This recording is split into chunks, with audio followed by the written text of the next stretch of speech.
예스24 선정 2024 올해의 책, 그리고 자녀교육 분야 40주 연속 베스트셀러, 이런 수식어가 생겼을 만큼 독자들의 아주 큰 사랑을 받은 부모의 어휘력이 이번에는 부모의 감정 어휘력으로 돌아왔습니다. 작가님께서는 프롤로그에서 부모가 표현하는 감정의 세계만큼 아이 마음의 크기도 넓어진다라고 말씀을 해주시면서 감정 어휘의 중요성을 강조하셨는데요. 집필하시면서 다양한 어휘 중에서도 특별히 감정 어휘가 부모와 아이의 소통에 있어서 왜 그렇게 중요하다고 생각하셨는지, 이번 책을 통해서 부모님들이 어떤 변화를 경험하기를 바라시는지 궁금합니다.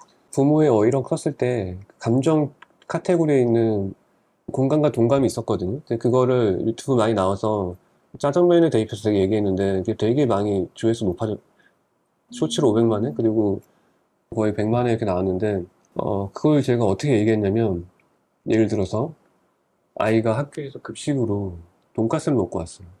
돈가스를 먹고 진짜 맛있어가지고 마침 퇴근한 아빠한테 아빠 나 점심에 돈가스 먹었다?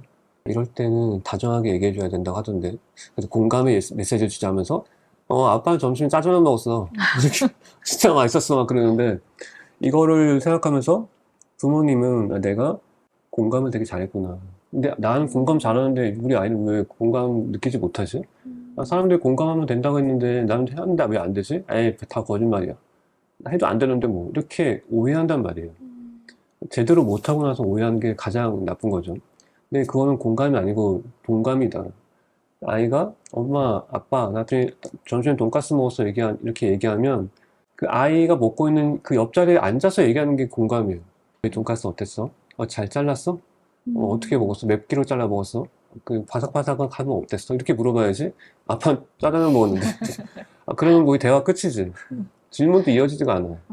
결과의 언어니까. 그럴 때 여러분이 공감과 동감의 차이를 구분할 수 있으면 이제 그걸 아이한테 설명할 수 있고 공감을 전할 수 있게 되겠죠. 그래서 이번에 부모의 감정 어휘력 이 책을 쓰게 되었고, 정말 부모님께서 감정을 잘 알아야 되겠구나. 그게 되게 어려운 건 아닌데 알면 쉬운 건데 몰라서 지금 많은 실수를 하고 있구나 그런 생각이 들어서 쓰게 되었습니다. 네, 책에서는 긴장되다, 기대되다, 이렇게 좀 미묘한 차이가 있는 감정 어휘들을 섬세하게 다루고 계시는데요. 작가님께서 개인적으로 가장 중요하다고 생각하시거나 특별히 애착을 느끼시는 감정 어휘가 있다면 무엇인지? 제가 가장 의미 있게 생각하는 것은 지금도 질문 많이 있었는데, 예민하다, 섬세하다. 예민하다, 섬세하다. 이게 일상에서 되게 많이 써요. 특히 예민하다. 너 이렇게 예민하게 굴어. 예민한 엄마가 예민한 아이를 기를 때. 이런 제목도 되게 많이 있거든요. 근데 전 예민하다와 섬세하다를 하나로 봐요. 하나로 보는데 과정이죠. 예민한 게 먼저고, 그 다음이 섬세인데, 예를 들어 이래요. 지금 내가 아이한테 새콤달콤 과자를 생각해보고, 과자가 실수로 여태 끝에 조금 붙어졌어. 근데 어떤 아이들은 조금 붙어지면 안 먹어. 그럼 이제 엄마가 뭐라고 하죠? 예민하다. 너 왜 이렇게 예민하게 굴어? 먹을 수 있잖아. 붙여서 먹어. 이렇게 한단 말이에요. 왜 못 먹어? 장난해 엄마하고? 버리라고? 이거 얼마나 비싼 건데. 이렇게 얘기한단 말이에요. 근데 그럴 때 예민한 게 특징이 뭐냐면, 남들은 잘 발견 못하는 걸 잘 발견해. 눈에 보이는 게 많아. 보이는 게 많은데 대부분 부정적인 거지. 근데 섬세한 건 뭘까요? 섬세한 건 어떻게 하냐면, 섬세한 거는 이거를 뜯을 때 부서지지 않게 해줘. 이게 섬세한 거예요. 그 차이가 뭘까요? 예민한 거는 부서지는 부분을 보는데, 섬세한 거는 부서지지 않게 하려면 어떻게 해야 될까? 이것까지 생각하는 게 섬세한 거. 그래서 부모님께서 아이가 예민하다, 부서진 부분을 봤어. 그러면 이렇게 물어보는 거예요. 그 안 부서지게 하려면 어떻게 하면 좋을까? 그러니까 아이가 예민하다고 뭐라고 하지 말고, 아이가 섬세해질 수 있게 가능성의 질문을 던져보는 거야. 엄마가 너무 성급하게 깠던 것 같아. 그래서 부서진 것 같아. 미안해.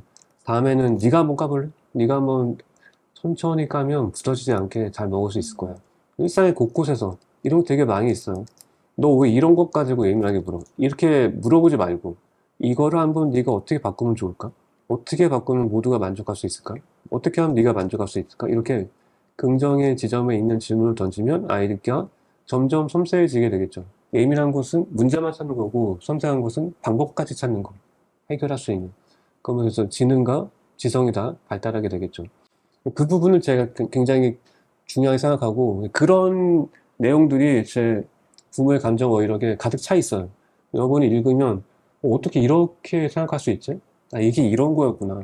아, 두 가지 감정이 똑같은 건 줄 알았는데 이게 먼저고 이게 배워서 충분해지면 이 감정으로 이동하는 거구나. 이것과 이거는 분리해야 되는구나. 이런 것들을 여러분이 책을 읽으면서 알 수 있는데, 근데 부모의 감정 어휘력의 24페이지를 보면 기쁘다, 즐겁다 라는 단어, 감정 언어가 있어요. 여러분도 한번 생각해 보세요. 기쁘다와 즐겁다가 뭐가 어떤 차이가 있고 어떤 공통점이 있을지 생각해 보시면서 한번 들어보세요.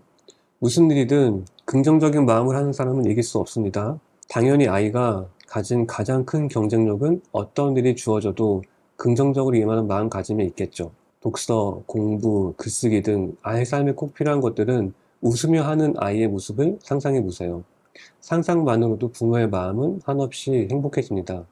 그런 아이로 키우고 싶다면 이 글을 집중해서 읽어주세요. 이번 단어의 핵심은 감정을 느끼는 길이에 있습니다. 기쁘다라는 말은 대개 순간적인 감정을 표현할 때 사용합니다. 그래서 주로 정신적인 상태나 심리를 나타낼 때 말하죠. 하지만 즐겁다는 말은 지속적으로 이루어지는 감정의 상태를 말합니다. 외적인 경험이나 자극을 표현할 때 주로 사용하죠. 순간적으로 느끼고 지나가는 감정과 시간을 두고 천천히 느끼는 감정이 서로 다르다는 사실을 아이에게 알려주려면 이 단어를 구분해서 사용할 수 있어야 합니다. 기쁨이 점이라면 즐기는 건 선입니다. 일상에서 기쁨이라는 점을 자주 찍은 아이는 즐겨야만 할 수 있는 선을 그을 수 있죠. 좀 아이가 뭔가를 잘 즐기지 못한다는 그런 생각이 들면 너 왜 이거 즐기지 못하니? 왜 난 남들처럼 못해? 이렇게 할 게 아니고 삶의 중간중간 기쁨의 순간을 자주 찍을 수 있게, 자주 기뻐할 수 있게 만들면 아이가 저절로 그거를 연결해서 즐기게 될 것이다. 이렇게 생각을 하셔야 돼요. 그러니까 억지로 즐기게 하지 말고 기쁨의 순간을 누릴 수 있는 걸 자주 경험하게 해주면 아이가, 스티브 잡스도 얘기했잖아요. 우리 창조는 점을 연결하는 것이다. 즐거움 역시 기쁨을 연결하는 거예요. 그게 다르지 않다. 아이가 뭐 취미를 즐길 수도 있고 아이가 뭘 할 때 기뻐하는 걸 알 수 있잖아요. 그래서 내 아이가 뭘 할 때 가장 기뻐하는가 이거를 10개 이상 알고 있는 게 좋을 것 같아요. 그냥 물어보면 잘 모르거든요. 익숙하지 않아서. 아이가 이거 할 때 웃는구나.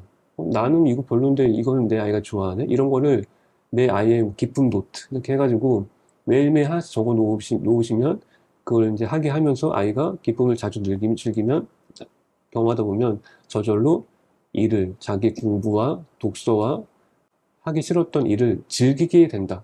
그래야 그 이후에 비로소 스마트폰을 끊고 책 읽고 독서하고 읽고 그리고 생각하고 무언가 하나를 꾸준히 오랫동안 하는 거, 그걸 즐기게 되는 아이가 될 수 있다. 그렇게 생각하시면 좋을 것 같고, 제가 쭉 읽어볼게요, 더. 길에서 우연히 아는 친구를 만났을 때 우리는 즐겁다가 아닌 기쁘다라는 말을 선택해서 이렇게 말합니다. 길에서 우연히 만나니 기쁘다. 순간적인 정신이나 심리 상태를 표현할 때는 이렇게 기쁘다는 말을 사용하죠. 하지만 그 친구와 함께 여행을 떠나면 이야기가 달라집니다. 여행 도중에 서로에게 느낌을 물을 때 이렇게 즐겁다라는 말로 대화를 하게 되죠. 네 덕분에 이번 여행이 더 즐겁다. 이처럼 즐겁다는 말은 외적인 경험이나 지수적인 자극을 표현할 때 사용합니다. 기쁨이라는 수많은 점이 모이면 즐거움이라는 선이 됩니다. 이렇게 말씀할 수 있고, 이걸 제가 어떻게 또 썼냐면, 친한 친구를 길에서 우연히 만나면 기쁘지.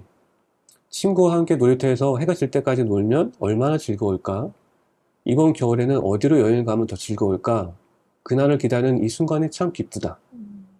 매일 배움의 기쁨을 오랫동안 경험한 사람은 즐겁게 공부하고 독서하는 방법을 스스로 터득하게 돼. 여러분 이거 듣기만 해도 느껴지겠죠? 보세요. 여행을 가면 얼마나 즐거울까? 그걸 기다리는 지금 이 순간이 기쁘다. 여행은 긴 기간이니까 즐겁다. 그리고 그걸 기다리는 지금 이 순간은 기쁘다. 이렇게 구분해서 사용할 수 있으면 네가 여행을 떠나서 즐겁게 즐기기 위해서는 기다리는 순간순간에 기쁨이 필요해. 이렇게 얘기할 수 있게 되겠죠. 단어 하나하나가 여러분이 생각하지 못했던 거에 숨어 있고, 내 아이가 무언가 공부와 독서를 즐기지 못하는 이유는 단순히 그게 싫어서 재미없어서가 아니고 기쁨이란 걸 무엇인지 모르기 때문에 순간적으로 내가 글씨를 쓰면서도 기뻐할 수 있고, 이 한 줄을 읽으면서 우리 아이는 이 책의 80페이지를 읽으면서 기쁨을 느껴. 이것도 할 수 있단 말이에요. 80페이지 읽어서 기쁨을 느끼면 다른 페이지도 읽으면서 즐거움을 즐길 수 있게 되겠죠. 그렇게 하나하나 차분차분 해 나가시면 아이가 결국 여러분이 즐겼으면 한 것들을 웃으면서 할 수 있게 되는 날이 있을 거라 생각됩니다. 네.